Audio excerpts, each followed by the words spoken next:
hidda biizinasaatii. Isin malee daldalli tokko hin sossoobu.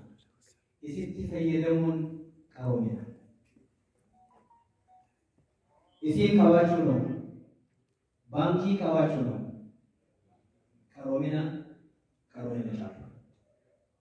Hawaasni addunyaa kanarra jiru kan daldala keessatti hirmaate, kan duroome, kan hawaasa isaa hiyyummaa irraa baase tokkolleen faayinaansii qabaatee ittiin fayyadamin hin jiru. Nutis kana booda seennee jirra sarara kana. Kana booda ulaa durummaan ittiin seennu baankiin balbala hojii uumuuti. Balbala hojii uumuuti. Baankiin shari'aa irratti hundoytee dhalarraa bilisaa immoo amala isiitirraa waan ajaa'ibaa amala isiitirraa baankii investimentiiti. Baankii investimentiidhaati. Baankii daldalaati isiin. Baankii maallaqa dheessituu miti. Baankii si daleessistu. Baankii nama miskiineessituu miti. Baankii miskiinaa fi tujjaara waliin dheessitu.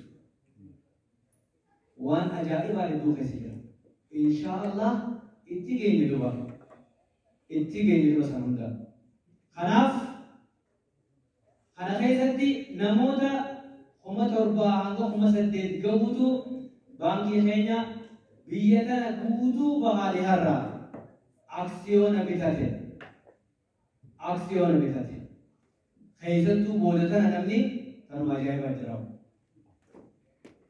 Eega fixannee jechuun jiru kanama namni hanga kalee galgalaatti kanuma ajaa'ibaa jira.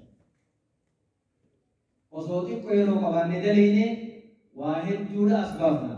Waan nudaan keessee jira. Ulaagaa naashinaal baankiitu yeroo gabaabduu nuu hafe. Yeroon guyyaa muraasaan nuu hafe. Dirqama guyyaa kana rakkoo loonii nu godhisanii.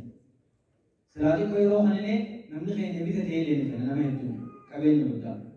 Kanaaf ulaagaa baankii biyyaalessaa baankiin keenya baankiilee